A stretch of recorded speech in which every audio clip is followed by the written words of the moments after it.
Thank you, ASSOCHAM, for organizing this Shadow Monetary Policy Committee meeting discussion on monetary policy. We have session chairman Dr. Surjit Bhalla, former executive director, India International Monetary Fund. Sir, we welcome you for sparing your valuable time.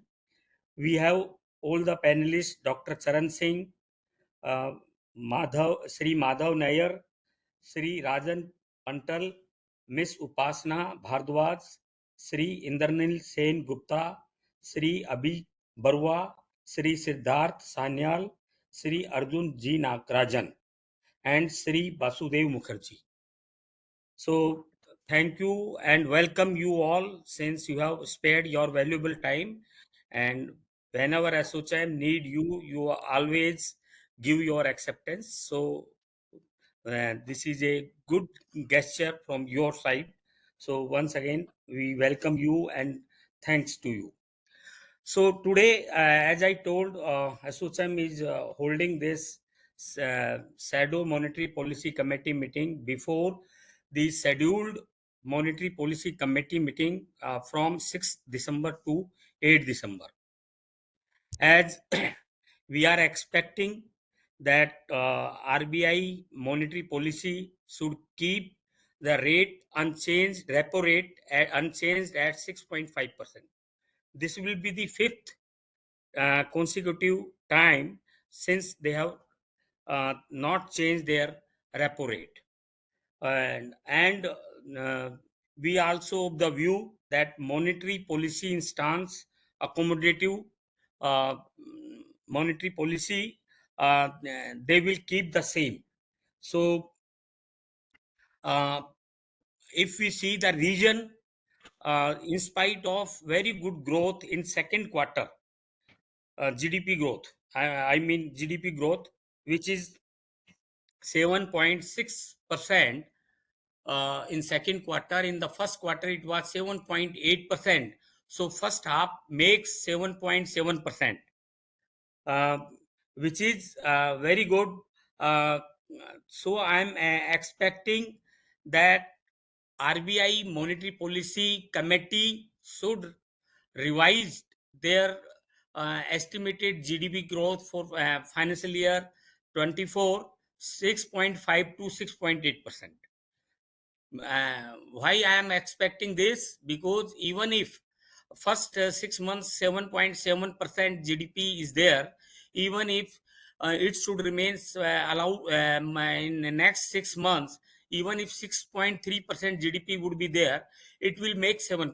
So for RBI it is very safe to upward their revised GDP estimate 6.8 to 6.9%. Moreover, core inflation, which is 4%, and CPI inflation, which has reduced 4.87% in October from 5.02% in September, means uh, which is beyond this core inflation rate 4%. So the RBI MPC will not uh, revise their CPI inflation, which they have fixed at 5.4%. So I am expecting they will not change to that. And moreover, uh, if we see last increment was done, policy repo rate has increased in February 2023 uh, from 6.25% to 6.5%. So it is since then RBI has not revised it, and we are not expecting any uh, rate changing either upside or downside. Uh, so we have to bear with it. And moreover, uh, uh, they have increased 250 bps from May 2022 to February 2023, 250 bps in repo rate.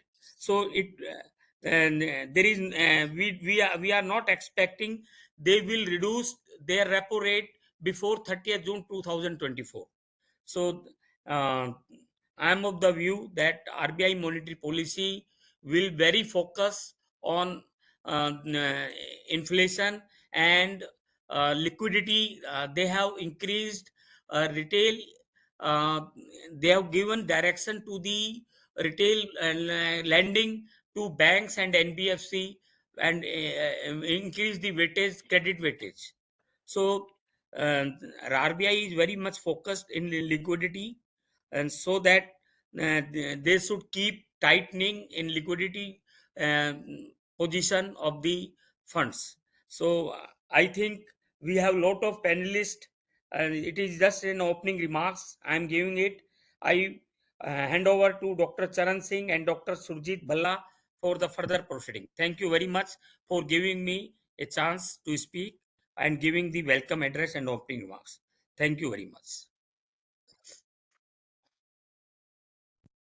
So we will go over to Dr. Bhalla, please. Thank you, Charan. I think this meeting, given what's happening in the world and given what's happened very recently in India, am I? Absolutely, sir. We can hear you. Okay. Yeah. Given what's happened in the world and given what's happened in India, both politically and economically, I'm quite looking forward to the meeting and to see what the RBI has in store for us. I have several questions, actually, not in the form of any conclusions, but I think this is what I would be looking for in order to. There's some. Yeah, could someone just unmute, please? I mean, there is. Yeah. Tarun, requesting you to please stay muted. Sorry, requesting we have already everybody. unmuted, sir. Yeah, we have done it. Requesting everybody, please stay muted. Let the speakers only have his mic on. Sir, Yeah. please go ahead. Yeah. So basically, as I was saying, a lot has happened, and I'm quite looking forward.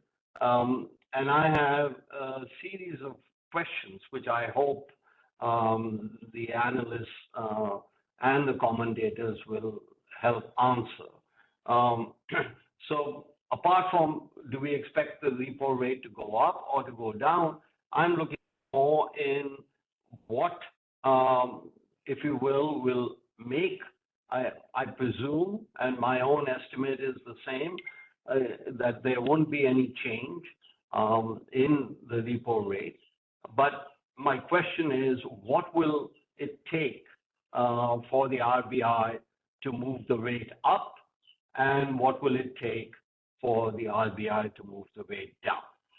If I look at what's happening to bond yields in Europe and the US, they have moved, and they have moved quite dramatically downwards in yields. And our yields have stayed it's a flat line. So what explains why our bond yields are not going down? So that's my number one question. Number two question is, how outdated is our estimate, or is our basis for consumer prices, which is one of the more important. We've had this huge divergence, consumer price inflation and wholesale price inflation. So is the RBI concerned with this divergence? How long will this divergence last? What can we expect? Part of the problem might very well be that our CPI is very, very outdated in terms of the share of food that it has. And I guess all of us are waiting for the new CPI or for the new consumer survey to be released, which will allow us.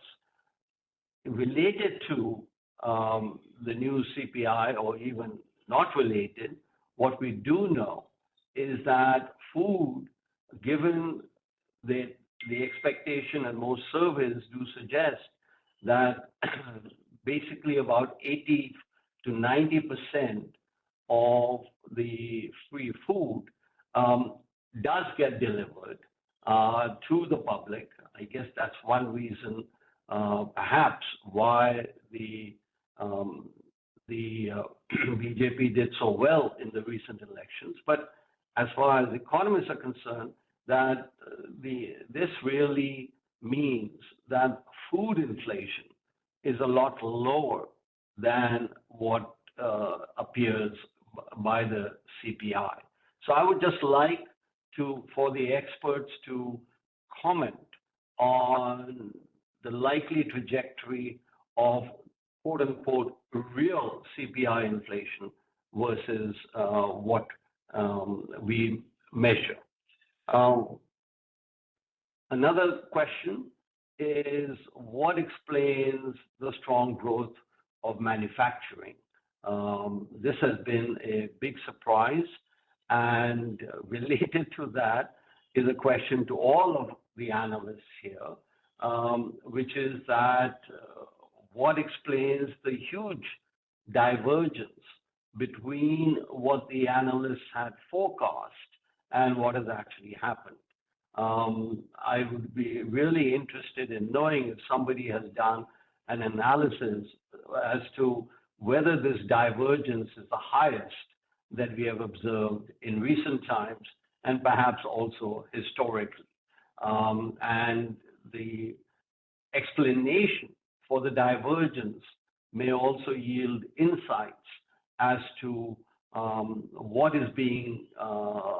are the analysts looking at, what does the data show, and whether it's a problem with forecasts. And we know all over the world that forecast errors are there, but such large errors, is it because of some fundamental change? Is it because the forecasters, analysts did not correctly anticipate the growth spurt? So, I think that's an important question. And once we answer that, then we'll also be able to answer as to maybe we are mismeasuring growth, as some people have argued.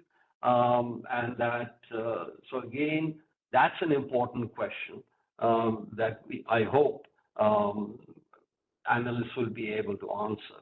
I have two other short questions, which I haven't looked into it deeply enough, but I think given the number of bank economists on the monetary policy shadow committee, as to what are the default rates on personal loans, and is it something that the RBI should be worried about, and therefore that we should be worried about? On an additional note about data and how you get different signals, is that if you look at the Naukri job index, that is going quite consistently high and is more consistent with the PLFS data on jobs. But any comments on whether that Naukri job index is a good index to follow or not? Let me look at last question I have is, any estimates of how much state deficits have gone up or likely to go up because of the levies? This is an election year, and a lot of freebies are being offered. Are they being offered, or is it more political that parties state that they're offering this in order that the needle of voter preferences moves in their direction? It really would be very helpful as to how efficacious the increase in rabies, or how much the increase in rabies has been. And I think last, on rupee depreciation, it has depreciated by about 4% over the last year. And in some sense, it means that the Europeans and the US inflation rates have now come down to somewhere around 2 to 3%. And it's very interesting to look at what's happening in Europe, which all of a sudden also has shown a sharp decline. So is it that the real exchange rate? And I don't think other emerging markets like Brazil, like Mexico, like Thailand, etc., have shown any increase in the inflation rate from the already low levels that they had achieved by the end of last year. So maybe is this a real exchange rate being kept constant, which is why the rupee has depreciated by 4%, and none of our emerging markets, the major emerging markets, competitors have seen much. As a matter of fact, several of them have seen an appreciation in the exchange rate. So I will end there. So, I really have these questions. These are most interesting times for economists, for forecasters, for analysts, and I'm looking forward to what the other participants have to say. And so I'll hand over to Charan Singh, who does a much better job of this than I will be able to, but I really am looking forward to what the committee has to say. Thank you very much. Thank you very much, sir. You really set the agenda for all of us, not only to talk today, but lots of research which will have to be done. So what I'm going to do is, we have a very long panel today. Let me just mention the sequence with which we will go about. I'll be just taking 5 minutes and giving you a background of summary which Dr. Bhalla has mentioned, the developments in India and abroad. So I'll just give out a few pointers to set the stage. Then we will go to Mr. Madhav Nair. He is the co-chairman, ASSOCHAM National Council for Banking and country head and CEO, India Bank of Bahrain and Kuwait. Then we'll go to Shri Rajan Pantel. He is the co-chairman, ASSOCHAM National Council for Banking and executive director, Yes Bank. Then we will go to Indranil Sen Gupta. He's head of research, CLSA India, which will then be followed with Shri Abhik Barua, chief economist and executive VP, HDFC Bank. Then we go to Madam Upasana Bhardwaj. She's the chief economist, Kotak Mahindra. Then we go to Shri Siddharth Sanyal, chief economist and head of research, Bandhan Bank. And finally, we'll go to Shri Arjun Nagarajan, who's the chief economist and communications manager, Sundaram Asset Management Company. We will then invite Mr. Raman Agarwal to have a few observations on NBFCs. So we have a very long panel today, and we are so happy that we'll be able to get their views in this 1 hour. Now, setting the stage for where the economy is and what we are talking about when we say that so much has happened, the key things that have happened in our country on agriculture, we had a little delayed sowing season, but I think everything is fine. El Nino had little impact on there, and now we're waiting how the harvest will happen. As far as industry is concerned, already mentioned that the manufacturing index and the purchasing manufacturers index is high, not the best, of course, continues to be high. The performance of the 8 core industries has been very, very good. Vis-a-vis, if you look at year on year only, even if you look at October performance, coal is doing very well, cement is doing well, steel is doing very well. Of course, there's little problem on electricity and crude, but that's okay. And natural gas is also doing very well. Now, as far as the price indices are concerned, it's already been mentioned by the previous 2 speakers. The industrial worker CPI just been released on, in general, it is around 4.7 for 4.5 for October, and food is around 6.2. As far as CPI, which Dr. Bhalla was mentioning about the do we need a new one, that was released in middle of November, and there the overall inflation combined for our country is around 4.8 food is 6.6, little higher. If we look at WPI, it continues to be in the negative zone for all commodities. October is minus 0.52. Food is around 1%. Lots of divergence happening between CPI food and WPI. That's so obvious. The performance of the economy is really robust. The direct tax collections are higher by 17.6% on year-on-year basis. Corporate IT is up by 12.5, and this is the data till November 9. And personal IT is above by 31.8%, which is very, very good. You must have recently read GST revenue collection. Yesterday, there was a news item. We are doing 15% year on year. It's the highest. We are above 167 lakh crore, which I think is amongst the best. Now, when it comes to growth GST collection within the states, we find Maharashtra, Karnataka, Kerala, Tamil Nadu doing well. Haryana and Punjab are also doing very well. As far as the workers are concerned, again, Dr. Bhala mentioned about it. The new workers that have been added in September, the EPFO data is 18.9 lakh workers. So that is again showing very good data performance.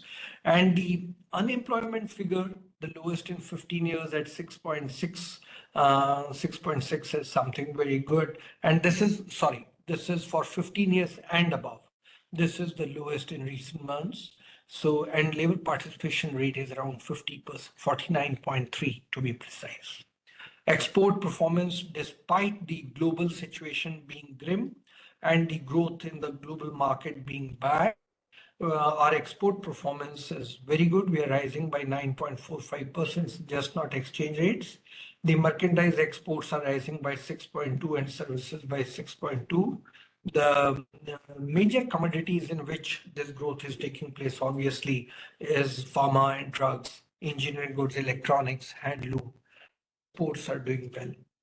The support to the demand has been very well maintained in the recent period, and the food subsidy continues to be very high, expected to continue for 5 years, 82 crore people to be supported at a price of about 11.8 lakh crore over a 5-year horizon. I think the food would take care of the demand pressures. So that's very. As far as the growth rate is concerned, mentioned by both Dr. Bhala and Mr. Agrawal, we are recording 7.6%, which is really high. Now, this is in contrast to 6.5, which the RBI had projected. And that's why I think it's a very legitimate question which Dr. Bhala has raised, that are we really mismeasuring growth? And is this something wrong with our models? I think that needs to be looked at. The real GDP growth has really been amazing. And it's wondering what really made the difference. So now if you look at the bank credit is doing very well, and bank credit gives an indication that into industry and into the economy, money is getting there. 20.6% is the year-on-year growth if you look at the data for November 17. And last year, if you look, it was around 17.2%. Now, one issue that has been raised, and that is, I think, a very pertinent issue. In most of the countries of the world, the policy rates have been kept stable. If you look at the UK, US, the policy rate has been stable, except in Australia, where they have raised it a little bit. And Brazil was being mentioned earlier. I think Brazil has reduced the policy rate. Otherwise, in emerging countries, be it Indonesia, be it South Africa, the policy rate has been retained at that very level. So now the questions which Dr. Bhala has raised, I'll just share some of my thoughts, and the panelists are requested to please ponder over them. I, of course, won't have answers to all the questions because these are such important questions. But one thing I would like to mention is, one is the flow of credit has been very, very good into the industry, and that I always look at an early warning, or call it an early indicator that shows industry is absorbing, and therefore they'll be good. And the data, if you look at the data which was released on GDP, Dr. Bhala had mentioned it last time. He had mentioned that the real investment, if you compare, is doing reasonably well. It's pretty high. And that is what I saw in the data which is released. We are still around 35% if you look at fixed capital formation real. So that is something very positive. One more thought which I have on manufacturing is, I think the key issue was that there has been a certain level of political stability in the country. Infrastructure has extensively been laid, and now because infrastructure has been extensively laid, the private sector is now beginning to reap the benefits of it, and therefore you find that in the manufacturing, there's going to be a takeoff. And to my mind, the data which was released on GDP recently, construction activity was very, very high, the growth rate in construction activity. And that is what I say, that once the infrastructure is laid out, and now further growth can be expected. And I think that's the very reason that the foreign investors are also coming in a big way. Now, sir, you're right. The CPI that we generally use is based on 2012. And so the surveys were done in 2011. It's really outdated. And I think it's time that we think in terms of revising that, but I'm not very sure. But I do agree. I'm not very sure, but I agree with you. The food weightage basket is really high. And when this was being determined, I used to be working at the RBI, and the issue was that if the per capita income is so low and nutrition levels are so low, obviously food plays a very important role. But if for 5 years at a cost of 11.8 lakh crore, if we are ensuring basic food and basic cereals will be provided, what weightage would the food be in the new basket? That has to be determined. And of course, there was a series of research done at that point where we said that the Indians have shifted to protein-rich diet, and the basic cereals that we provide under the fair price shops is only rice and wheat. Therefore, the weightage will continue to be high, but that issue needs to be debated and discussed at length, and which has not been done.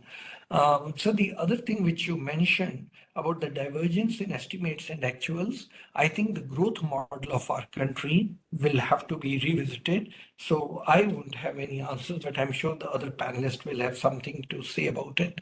The other issue on which I wanted to mention is the state's deficit. And if we go by the studies, very little data available other than what RBI consolidates and places before us. The RBI had come out with a series of studies showing that the states which have been indulging in freebies, Punjab is one of them, their deficit figures are high. And I think that's an issue which will need to be further researched, but I think ready-made answers would be very difficult to get. With this, I would simply like to conclude by saying that, and I'll come back again at the end, but at this point, I would like to share my thoughts. I think the Reserve Bank should start thinking, maybe this is not the right time, not this one, but given the high growth, given that we are starting in the busy season, given that they have taken cognizance of the liquidity and therefore raised the risk weights on the retail component of credit, I think the Reserve Bank should start thinking in terms of now reducing the repo rate. It's high at 6.5 consecutively. Inflation to that extent has been tamed. The foreign direct investment, which was being aimed to keeping the differential in the interest repo rate of ours and that of the Western world, I think has taken care because of the robustness of the growth which has been churned out in the second quarter. So that fear that there'll be capital outflight may not happen. So I think time has come now to nurture the domestic economy and allow these green shoots to now mature and become firm. I think the RBI should start thinking in terms of softening the repo rate. With this, I would now like to invite Mr. Madhav Nair to share his thoughts. Mr. Madhav. Dr. Charan Singh, I think Avik has just sent a message that he wanted to leave. So I'll be happy that if you give him the first chance, if it's fine with you. I can take him later because I like to listen to others today. It's very interesting. I have to leave only by 4:10, 4:15. So there is enough time. I just said I have to leave by 4:10, 4:15. So that is, there is enough time for us to for you to go ahead and follow the sequence, and there will be enough time for me Sure. to speak. Great, great, great. Thanks, Abhik. Thanks for that. Sure. So, I think Dr. Charan Singh, I think your point given a lot of pointers on where we are. I think the better than expected second quarter GDP has definitely made it quite buoyant, and also that manufacturing growth rate of 13.9% as well as construction at 13.3% have also set in the tone. You're very right that the bank credit has grown, but I have a concern on the retail credit, which is what I think everybody has been talking about also, and more so on the retail unsecured lending piece, not directly from the banks. It could be through the NBFCs or including the microfinance institutions. I think one will have to wait and watch their results in the coming quarters to take a call whether there is a real issue or not in that space. But RBI definitely is showing concern on that segment, and hence the risk weights have been increased. Couple of negative points I think which was carried forward, which we have spoken in our earlier committee meetings too, were the weaker monsoons, which of course led to delayed harvesting of kharif crops, and in turn marginally affected the rabi crop sowing. Might have some impact also on the food inflation. So there is a possibility that November, December numbers, there could be some changes because of the vegetable prices are again increasing.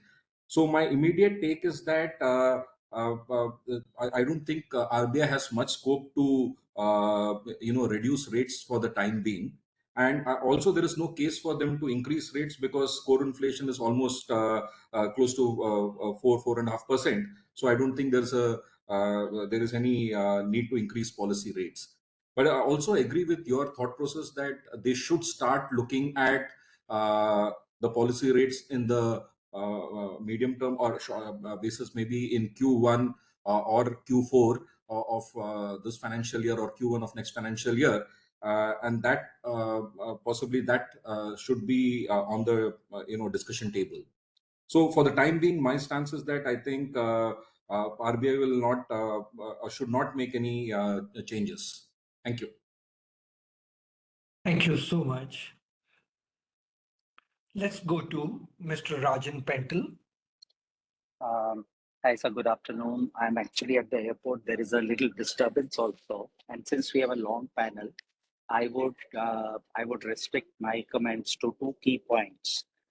First, on the core issue which is getting discussed is on the risk weights being done, and is there, being involved deeply into retail.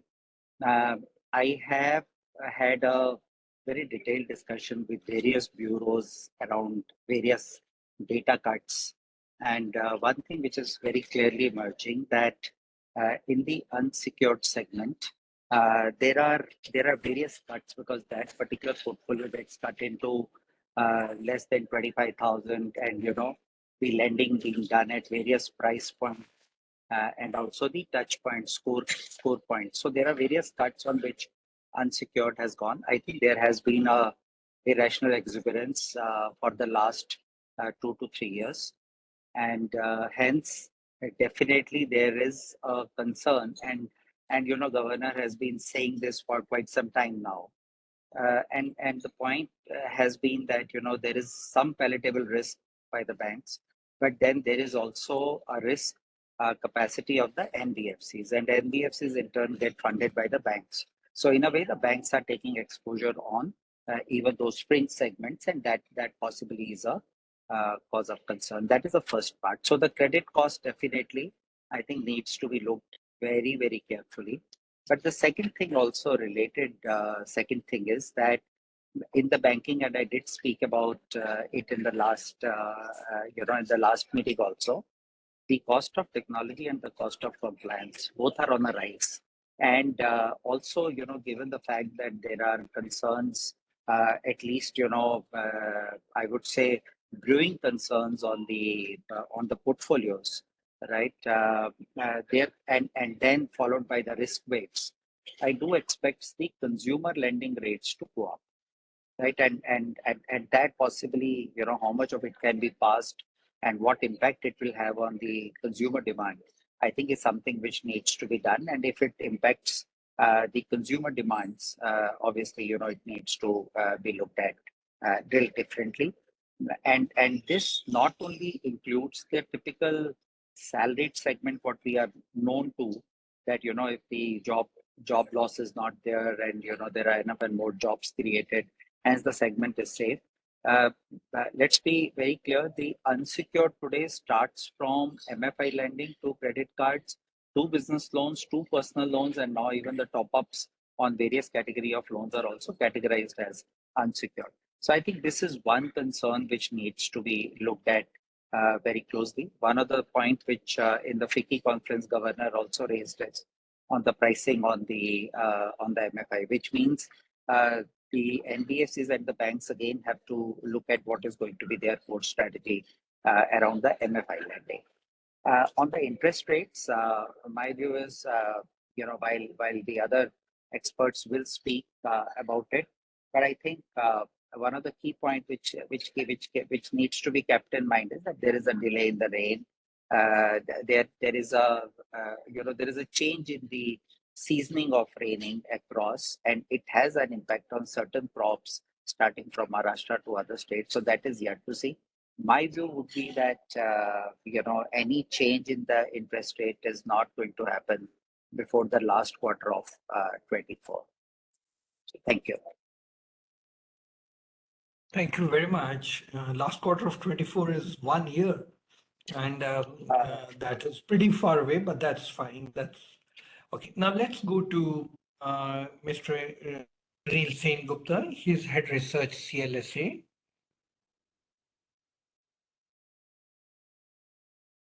You. I have a contrarian call for a cut in rates on December 8th. And the reason is that I think real interest rates are rising way above what is warranted, both in India and the US. If you look at India, inflation is now down to about 5%. Core inflation is now close to 3.8%. So you have a real policy rate that has now gone to about as high as 1.7% in terms of 1.7% in terms of the headline inflation rate, and 2.7% in terms of the core inflation rate, which is very, very high in a world that is so uncertain. Even in the most normal of times, the RBI typically targets 1% real policy rate. If we look at inflation, inflation has come down over time, and I think inflation had very little to do with monetary factors. Money supply growth has been very tight, and if you look at the drivers of inflation recently, they're either supply shocks or oil shocks, none of which have much to do with monetary policy. Indeed, when inflation went up, the RBI did not react. So I guess the RBI is holding rates at 6.5%, not because of inflation and issues, but because of the exchange rate, and because the Fed is at 5.5%. Again, when I look at the Fed, if core inflation settles at 0.3%, even if it does not repeat at 0.2%, you're talking of inflation at 3.6%. How long the US can continue at a real rate of 2%, I think is a moot point. Their potential growth rate is 2%. So in the Indian context, it's like holding the real policy rate at 6%. So I think that uh, unless there is a major inflation surprise in the US, I think that the Fed will find it also very difficult to continue to remain where it is for a very long time without sparking off a major downturn. Now, it is, of course, a very pertinent question. How would the RBI manage the currency in case it cuts rates? Now, the point I've always made is that in India, uh, the rupee tends to appreciate when the RBI cuts rates and depreciate when the RBI hikes rates. The reason is very simple. Uh, FPI investments in India are to 15 to 20 of FPI equity investments in India are close to 15 to 20 times of FPI debt investments. So as a result, if the RBI cuts rates, you get more flows uh, chasing growth, and that tends to support the rupee. And if the RBI hikes rates, you see FPI equity outflows because people fear growth is going to be impacted. And paradoxically, you also have FPI debt investors following because if the rupee were to depreciate, they don't want to take currency hits. And if the rupee appreciates and bond yields indeed come down, then you're making both FX plus capital, currency gains, capital plus currency gains. So net, I will say that uh, I think the situation is ripe for the RBI to cut rates. They may not do so this time. Uh, you know, they could wait and watch, but I'm sure the language has to change because you cannot say at 3.8% core inflation that I'm still be waiting for inflation to come down. So I am maybe I'm slightly early on the call, but I think that the RBI will find it very difficult to continue with rates this high for a very long time. In real, I totally agree with you. They have surprised us many times, and I think this will be the best surprise the country can get if they reduce it. Very bold. Brazil has done it. I think we can do it. So I myself think it should be on the annual. At least they should mention it so that everybody starts factoring it in. And if they do it, it'll be a very pleasant surprise. Abhik Barua is next speaker. He's the Chief Economist and Executive VP at HDFC, please. Yes, I'm afraid I won't be able to produce another very pleasant surprise for you because I think the RBI will, and I would think that it is prudent for the RBI to stay on hold for a while. And by a while, I mean perhaps still for at least two more policies. And let's not forget that the RBI has actually tightened the screws on lending rates and financial conditions over the last couple of months. And if you're thinking about what the effective policy rate is, I mean, there is an announced repo rate of 6.5, but the overnight effective rate, because of tight liquidity, has been 6.75. So the RBI is actually operating with one more hike that it sort of implicitly did. You could call it a pseudo hike or whatever. But be that as it may, that's my call. But I would like to sort of echo Madhav and my former colleague Rajan's concerns about unsecured lending, but sort of go beyond just unsecured lending and ask the question, is there over-lending in the economy? And is the overlending coming at a price or an interest rate for credit, which is out of sync with either risk parameters or with the kind of policy rate signals that have been sent? And you will notice that the transmission on the lending side or the credit side has been much lower than on the deposit or the liability side. And one of the reasons for this is the fact that banks, a certain category of banks, have both on the retail loan books as well as on the corporate loan book, have indulged in what I think it's too strong a word, but I will use it anyway. Indulge in predatory pricing, which is out of line with, the risk of the borrower, as well as out of line with the cost of funds that the RBI is implicitly setting through its repo rate. And consequently, I think there has been over lending in the economy, and this it is leading to financial stability concerns. I think if you look at the both the retail as well as the business loan, which is part of the unsecured loan category books of some of the banks, there is a buildup of stress.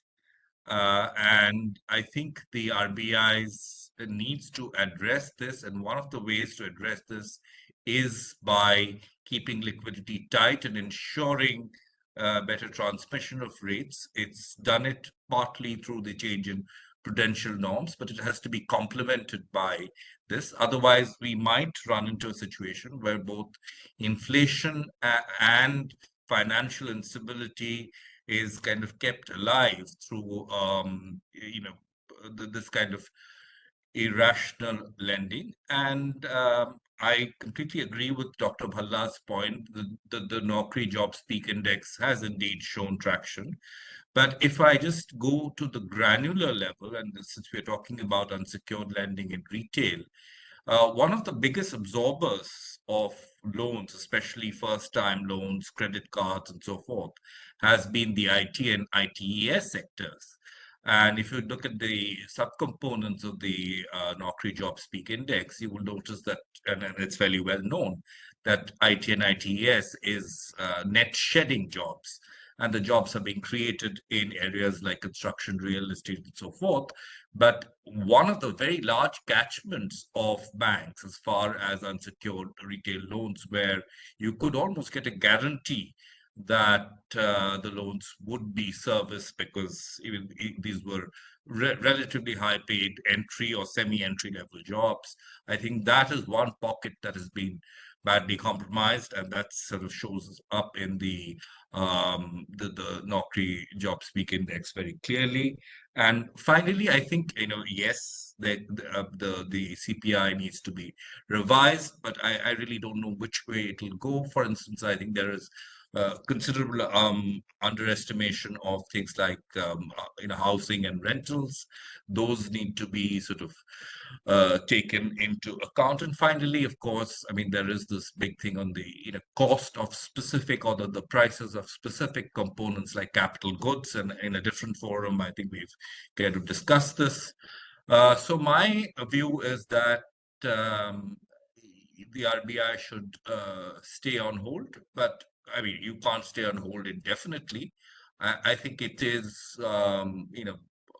one could make a call that they would want, they would ultimately cut rates, yes. But I mean, we are talking about the next policy, and I don't see either a dilution, or I wouldn't recommend either a dilution of stance of language or a change in rates.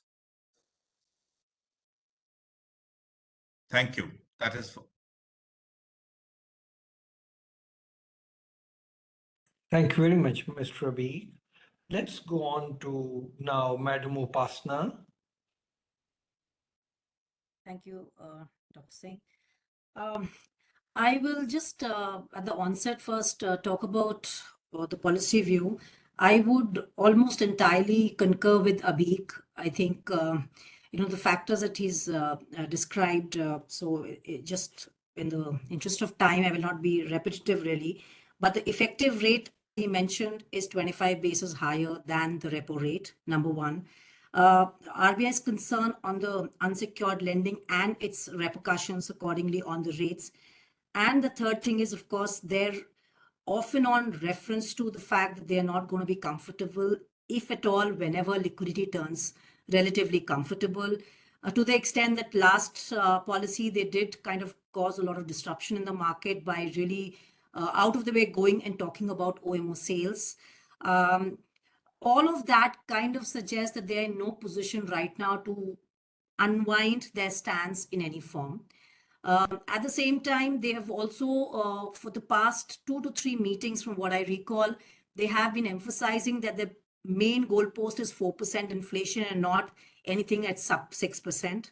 So keeping all of this in mind, I think I really don't see scope for a rate cut at all, at least till June policy. I would in fact say earliest, not before August policy.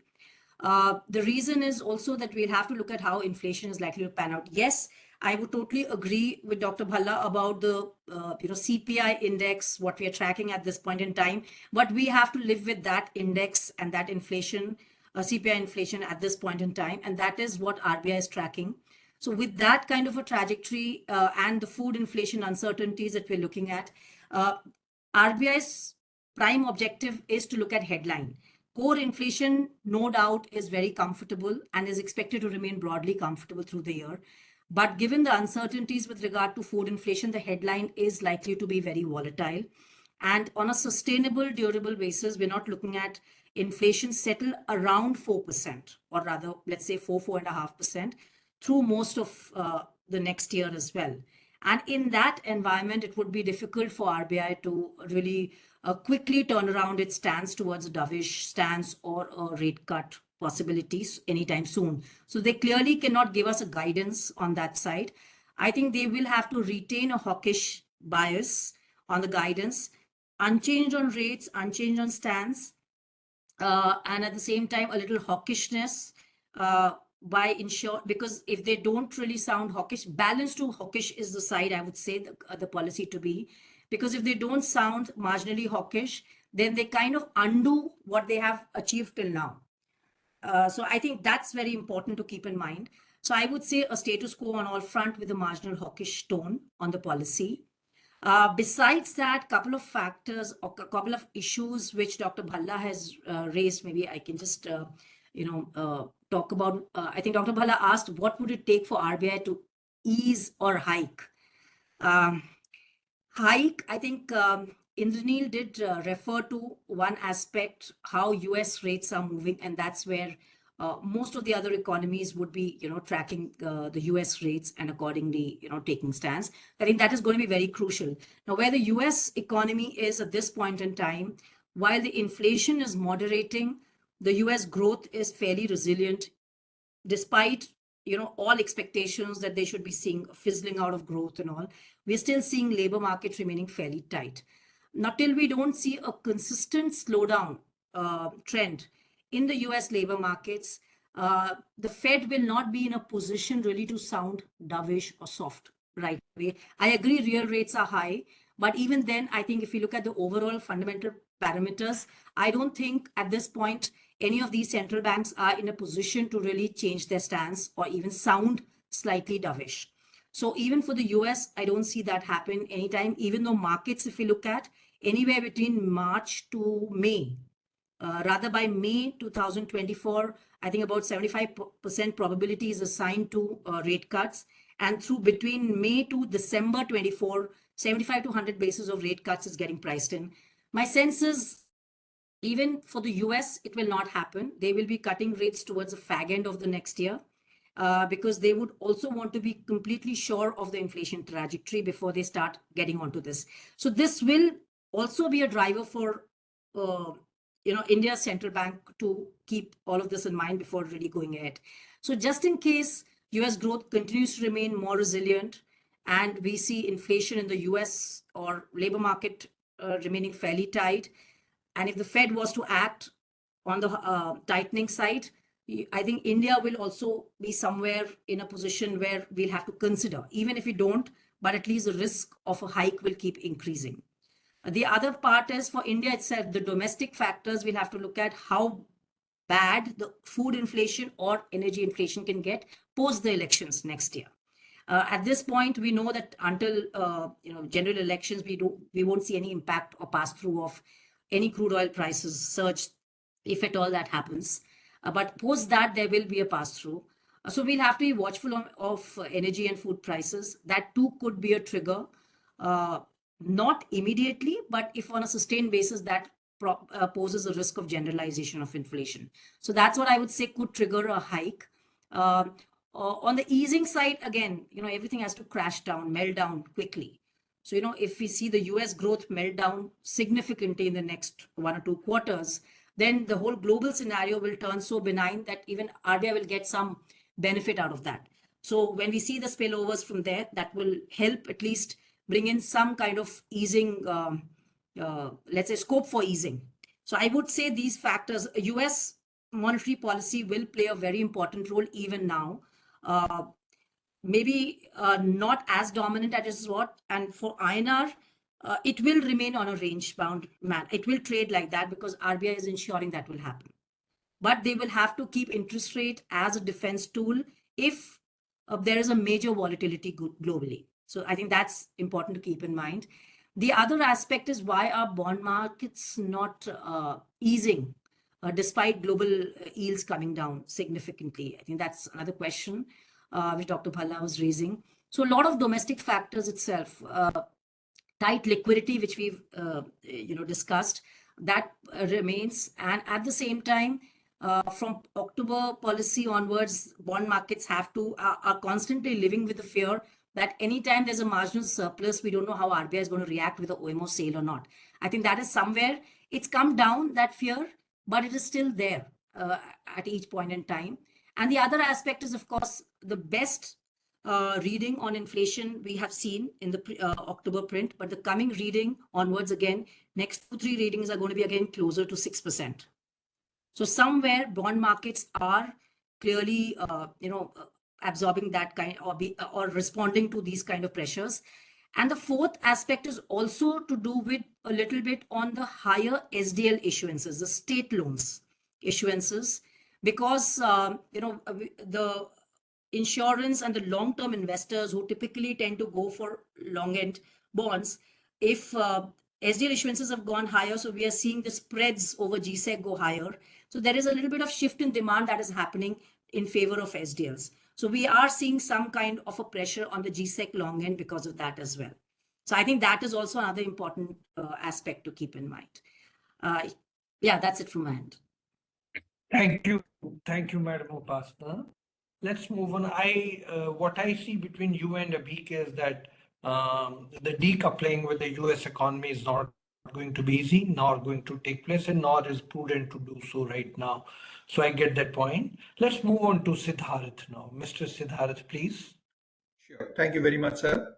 Our expectation or our anticipation about the December policy is of status quo not only of rates but of most of the important parameters. We do expect the rates to be on hold. We do expect the stance of monetary policy to remain unchanged. We do think, even though there had been a bit of an upside surprise in the GDP number and some kind of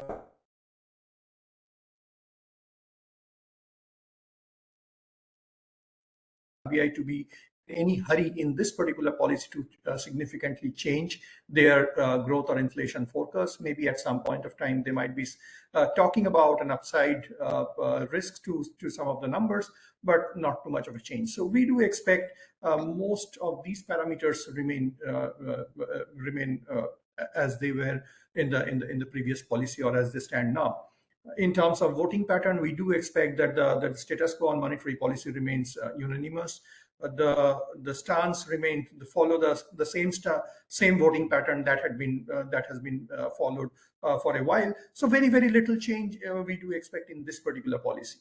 What do we expect going ahead over the course of the next 2-3 policies? Now, if I see that the meeting schedule, there will be one meeting in early February, one meeting in early April in the next financial year. So these are the only 2 meetings available if the general election pans out or takes place at the scheduled time or widely expected time of May of 2024. We don't expect any change in policy rates during these 2 policy meetings. In fact, our expectation of any change in policy rates on the part of RBI starts from Q3 calendar year of 2024. So that is potentially beyond the election, as well as the announcement of the full budget. What is interesting, very interesting at this moment, and one particular reason before I go there of the global factors.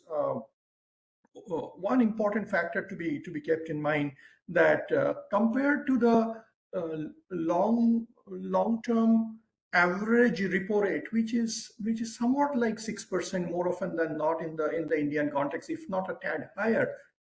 Eventually, the RBI didn't really take the rate much higher from that average rate, even though some of the global central banks hikes had been at a much faster rate. Our hike had been at a much slower or much nuanced pace, and I think that will prompt the RBI to stay cautious or stay nuanced, even when they start thinking about a cut in the policy rate. As and when they would like to offer some bit of easing, possibly on the liquidity front, is something which possibly they will start moving fast. That doesn't really create any kind of a headline which has a stronger bearing on possibly on the currency movement, etc. So at this moment, they should not think about any kind of rate action anytime soon, not only in this particular policy. As and when there is a need to ease, they will possibly to start with, they will move on the liquidity side. In terms of and as and when they start thinking about cutting the rates or easing in whichever possible fashion, I think the global central bank's action, US in particular, remains very important. Upasana also mentioned about the probability distribution. The probability distribution that the US market is factoring in, the one I see it now, I get to see that by the time it's March, they're talking about a 60% probability of one cut at least. By the time it's May, I'm seeing that it's about close to 85% that they're talking about at least one cut.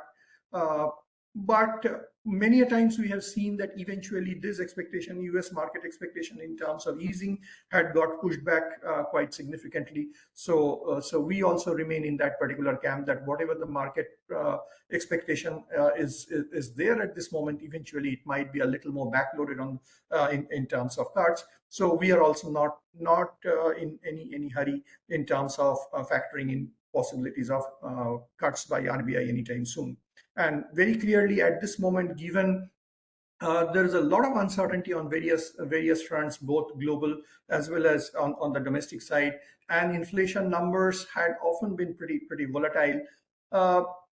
It is prudent on the RBI to commit an error on the side of caution rather than committing an error on the side of more on a more relaxed stance. So we do think they will be very cautious at this moment, even though inflation has come down, at least at the moment.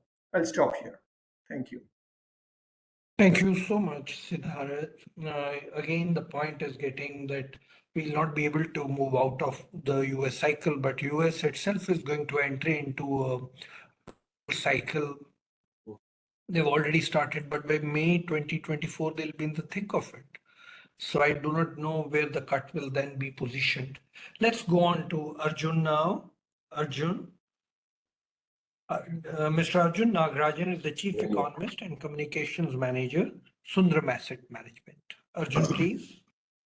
Charan sir, he is not able to join due to the poor network. So he has sent a message to you and along with me, and I have forwarded same to you, sir. Okay, I'll have a look at it. Yes, I can see that there is a message which has come. I'll read it out. But before that, I would quickly like to invite Mr. Raman Agarwal. He wanted to contribute. Mr. Raman Agarwal ji.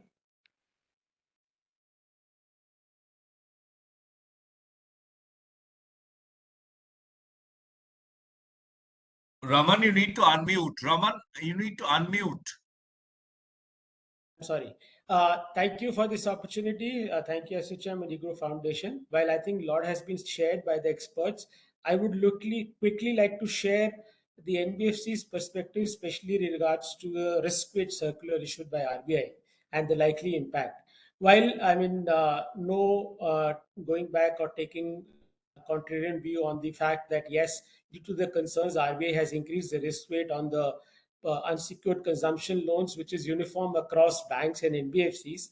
However, what came as a bit of a surprise for the NBFC sector per se was the part B of this circular, where RBI has also increased the risk weight by 25% on all bank lending to NBFCs.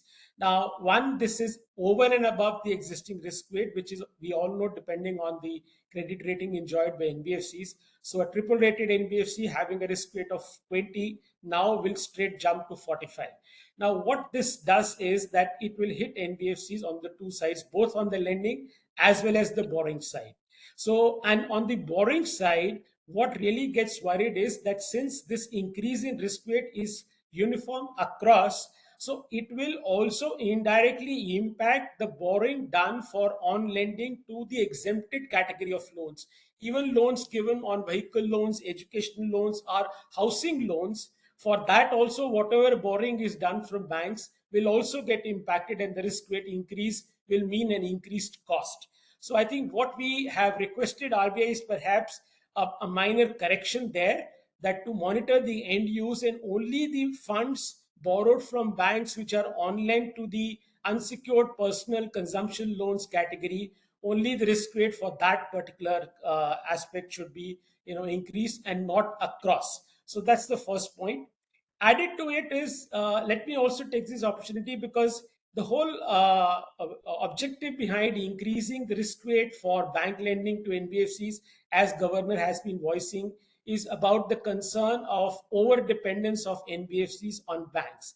Now, if this is something, if I would like to share that we at FIDC ourselves have been requesting not only RBI but Ministry of Finance for the last about quite a few years, ever since we faced the liquidity crisis during ILFS fiasco, that there is perhaps a greater need to create a refinance window, because to expect NBFCs to tap capital markets is again limiting to a very small number of high rated NBFCs, and a very large number of small and mid-sized NBFCs who cannot access capital markets are today, likely or unlikely, whether we like it or not, are forced to over depend on banks for their funding. So maybe a refinance window, which could give a leeway or a handle to the government to intervene, could be an answer to this. That's point number 2. And point number 3 is that while RBI has been increasing risk weights on the so-called high risk category of assets, what is surprising is that for NBFCs there is absolutely no differential risk weight on the low risk categories. So, for example, an auto loan or small time equipment loan, which enjoys a lower risk weight when it comes to bank doing this lending, for us the risk weight for that segment is uniform, which is 100. So perhaps there is also a time to relook at this risk weight and reduce the risk weights for low risk category of lending, as has been done for banks. Thank you. Ramanji, that's very, very good intervention. And I hope the way that you mentioned about the symmetry, and we'll talk more about it in case we have little more time towards the end, before I go back to the panelists who may have to react after this. Now, I must share with you what Mr. Arjun Nagarajan has sent us. On the rate cut, he thinks that we are almost going to follow the US, will not be able to break out of it. And he also feels that the initial ones may happen front loading, but it could spread through financial year 2025. So the point which was initially made by Mr. Pentel is getting reiterated, that this rate cut or would have to be a year away from here. And my worry is that when America is in the electoral cycle, how will this happen? So now I'm very worried. This elevated rates that we have, though Siddharth gives us some solace that our long-term average is 6% and RBI took us to 6.5 and effectively it is 6.75. But then this elevated rate, how detrimental would it be to investment and other things? Arjun has also responded to Mr. Bhala's point, and these are two important ones, so I want to read them to you. He's saying on yields, with the current government's contained borrowing, the factors in order of importance are crude prices, domestic liquidity, inflation, and the rupee. While there is uncertainty around crude in the near term, we feel that the US and India yield spread should start widening close to its long-term averages as the US starts its rate cuts from June next year. Now, this is one assumption that he's making, and that is, of course, worrisome. And as I keep saying, the US electoral cycle. The other thing he says on Bhalla's point on the CPI WPI gap, we expect the gap to close next year as the favorable base effect veers away and the recent firming up of commodity price momentum catches up. So these are the two things which he is bringing. Now on inflation, we see some near-term pressure, but given proactive government action and some likely pre-election fuel cuts, it should broadly be manageable.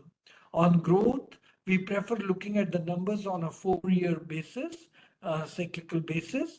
On this metric, the numbers tell us that we are exactly where we were in March 2023 on momentum, and all the more reason for the RBI to stay its ground on rates all the way till June 2024. So that is Arjun Nagarajan's feedback. And of course, in 2 days, it will be on our website, the detailed discussion. With this, we have had the first round of discussion amongst the panelists.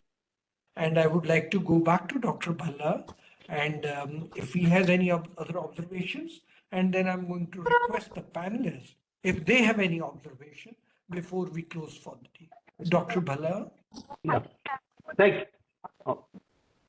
Thank you very much. Most interesting discussion. And what I would say is that, maybe we should change the format a little bit, that have a lot more time given to the differences in views and why people have those views. So for example, Indranil is a little bit of an outlier, but nevertheless, the points that he's raised, we need to discuss as to, rather than I disagree or I agree, I think we need, for the Monetary Policy Committee, it'll be much more interesting. It's already very interesting, but I'm saying it'll be more interesting if the high points that are raised by the various, and especially where there's disagreement, that we have a discussion about the disagreement. And that will enlighten all of us. So I'm just giving that as a suggestion for the next step forward for the MPC.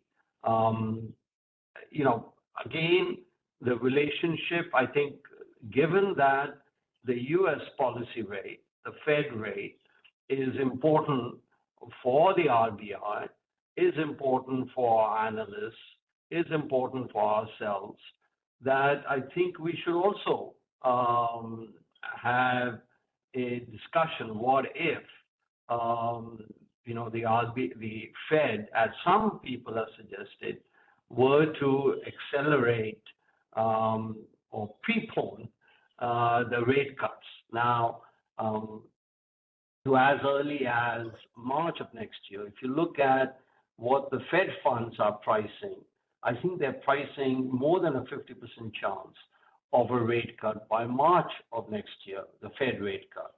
So what will we do? I think that time has come for us Indians to see whether we should, blindly follow what the Fed is doing. Many emerging markets no longer do that. What we have seen in terms of the inflation that happened in a lot of the major markets, as well as the rate cuts, and you saw what has happened in China. So, I think there's a shift occurring in the world where the emerging markets are doing a lot better on almost any criteria than the advanced economies.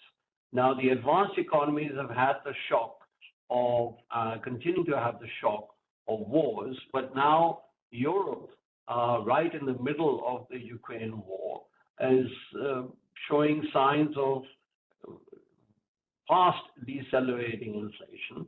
I think England might also follow suit sometime. But again, I don't know. But those are the issues. Look, we are now a global world, and neither can India act on its own. I completely accept that. Nor can we just blindly follow the Fed and give what the Fed is doing as a basis for our actions. And we've got a lot of very expert opinion around the table, and we should harness that to arrive at our own conclusions and the reasons for disagreement.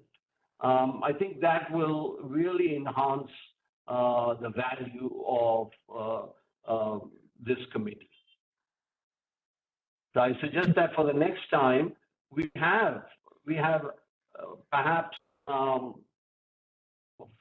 shorten down the introductory comments to maybe 2 to 3 minutes, just brief bullet points, and then have, or maybe even 4 minutes, and then have a good discussion about our differences and our agreements.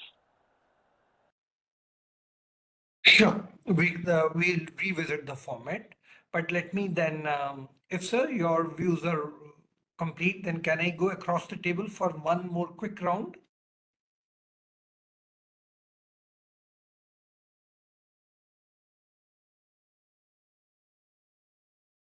Let me invite in the sequence with which we spoke, if anyone wants to share as the final view, having heard each other, want to give a clarification or want to make an additional observation, welcome to do so.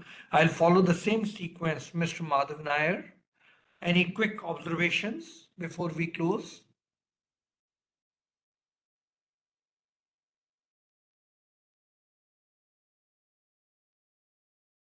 Okay, I think Mr. Pentel had to take the flight. He was at Chandigarh airport. So if Mr. Pentel is still there, we can, Mr. Pentel.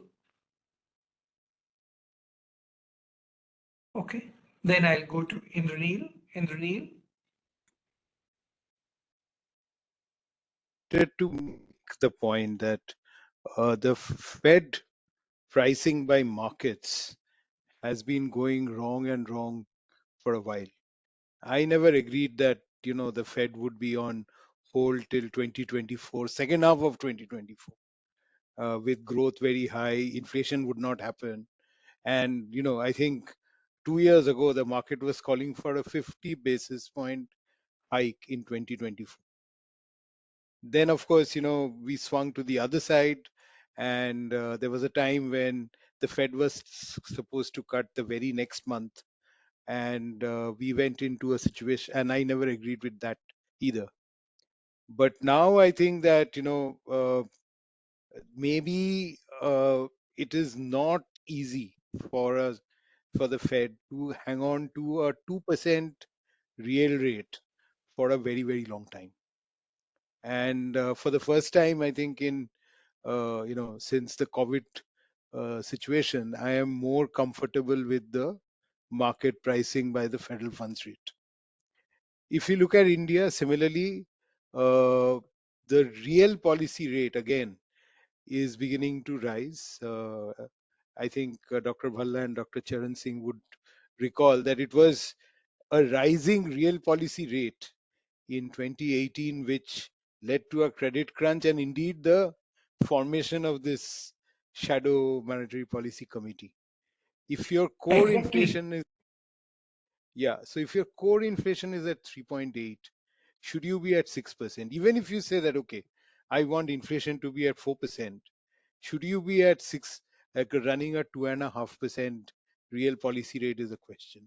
So I can imagine that the world may want to wait a bit more to look at what happens with US inflation.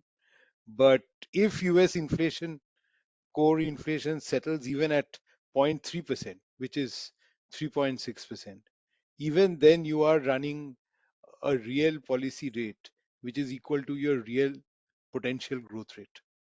And I don't think too many countries can run that for a long time without precipitating a disaster. So I'm taking a call, but then I'm taking a call on the basis that after a long time, I do agree with what the federal fund futures are now beginning to price. Well, I must add in here, Neil, you're right. I was looking at the data from 1980 onwards, sorry, 1960 onwards. Every major high rate of interest or high Fed rate was quickly followed by a recession. And if you recollect, in the last 1 year, everybody has been talking that recession is round the corner. We have only ducked it now. Otherwise, that fear was persistently there. So, at least empirically, every such hike was followed by a recession. So I totally agree with you, and that's why I was saying. And my own fear is that the governor RBI, when costing on the retail, had this in mind. The rates are very high, and if there's a recessionary trend which sets in, there's a slowdown which sets in. I hope doesn't happen in India. We are in the busy season now, so the chances of a slowdown, of course, are much less. Quarter 3 should do well. Quarter 4 again should do well. But I think one of the concerns in the minds of the RBI could have been the trend that the rate is very high, and this could trigger in slowdown and recession. Let me now go over to Abhi if he has not left for the flight. I think he's gone. Madam Upasna, last minute, any observations? Not much really, but just one point that since you did mention about that I mean, most of our arguments were based on the fact that we'll not be able to decouple much from the US.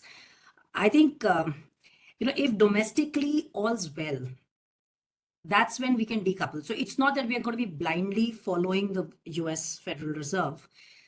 Clearly, our fundamentals are what will be driving. That will be of topmost priority for our policymakers. I think that's where the reason why I'm saying there's still need for a pause is because inflation is still not comfortably around what they consider that as being optimal. There's uncertainty. So because there's uncertainty, it's difficult for them to act. So if domestically inflation was averaging around 4%, more consistently around 4%, then we don't have to wait for the Fed to act. We could be the one leading the Fed in whichever way. So I just feel that the decoupling happens when our domestic fundamentals are much more strong, and that's what we should keep focus on. The moment we are more convinced of the overall inflation falling in place, then I think RBI could really step into a rate easing cycle without really bothering about what the US Fed has to do. All right. Siddharth, Yes, sir. Thank last you. minute, any final observations? Yeah. On a lighter note, in today's discussion, there are 3 persons coming from some bank or other, and 3 of us had been most conservative in terms of expecting a rate cut from RBI.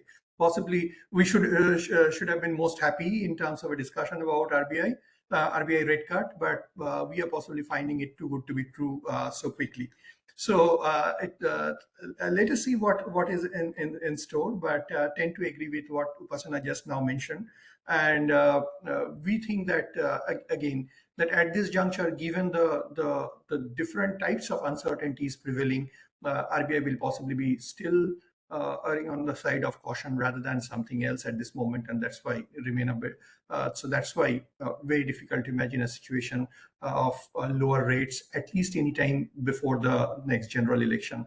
And one last comment that in any discussion about monetary policy, in the last few years there had always been a disproportionate focus about rate action, and I think now, given that we have stabilized at a rate which is not too high from our long-term trend, etc., some of the other aspects might actually be explored a little more proactively rather than a rate action every now and then. I'll stop it here. Arjun is not here, so I think I'll just conclude my thoughts. And finally, for the final conclusion, I'll pass on to Dr. Bhalla, and then we'll have the ASSOCHAM give us the vote of thanks. My own personal view is that, and please forgive me, but the very hikes that took place in the country on repo rates were on the premise that our inflation is very high. But whereas American inflation was at 5 times their 30-year average, Euro and UCO, almost similar story. Our inflation was just around 6 to 8%. So I've never been able to justify, to my mind at least, logically, other than the capital flow story and the exchange rate, that why this rate hikes were ever justified. The country has been pretty strong, robustly performing for a reasonably good time. Our targets and our most of the time, the targets and projection targets and achievements have been reasonably close. This is the first time there's been such a big margin. Even when we started, inflation has been, whatever yardstick you take, has been in the range of 4 to 8%, whereas our 30-year average is 6%. Even excellent work done by Ravindra Dholakia shows that threshold level of inflation in the country, the inflection point is around 5.15%. So were these such severe rate hikes justified? I'm not very sure. Now, as far as the question is concerned, my only worry is America enters the electoral cycle. Will we have to mimic that ourselves for no reason at our end? So you could be right when you say that the uncertainty is there and we are not sure how beautifully or how accurately inflation is anchored where it is right now, around 4%, and therefore the reason of holding it high could be one side of the coin. But the other side of the coin, as I keep mentioning, did we really need this high hike in the interest rates? Now, if the decoupling has to, there are two views which have emerged. One is June 2024, probably when US will probably reverse the cycle. And then, of course, our own view, and there's almost many sort of consensus amongst the bankers that it may happen after June, after the Indian election, that there could be a 75 basis point and another 75 basis point getting from August to 24 into 2025. So there are differences of opinion in our committee today, and very large differences, and I think that is perfect. With this, my conclusion, sir, or my drawing inferences from the discussion that we have had, I hand it over to Dr. Bhalla if he wants to have a concluding word. Otherwise, we'll move on to Mr. From the ASSOCHAM for closing the Bhalla, sir. Yeah, I just have a small point to make, and we should conclude. I think Indraneet did a good service of reminding us all that it is the real interest rate which drives growth, and that we are all very uncertain about what drives inflation. So maybe the RBI and central bankers should really look at something that they do know a lot about, which is real interest rates and growth, and less about what they claim to know about the relationship between either money supply or fiscal deficits or inflation. So I'll conclude with that. We should be changing our orientation to real interest rates. They have served their purpose very, very well in understanding both inflation and growth. Thank you. Mr. Basudev Mukherjee, please. Yes, it's been an enlightening discussion indeed, and we've enjoyed listening to all the participants.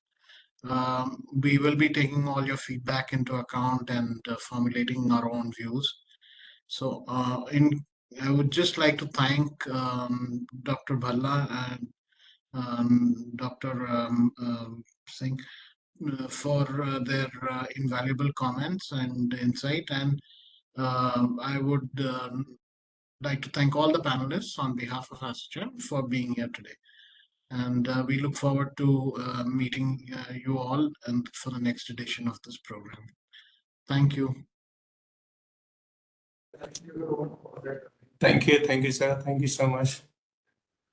Thank you, Charan sir, Siddharth sir, Bhalla sir, all the panelists. Thank you so much.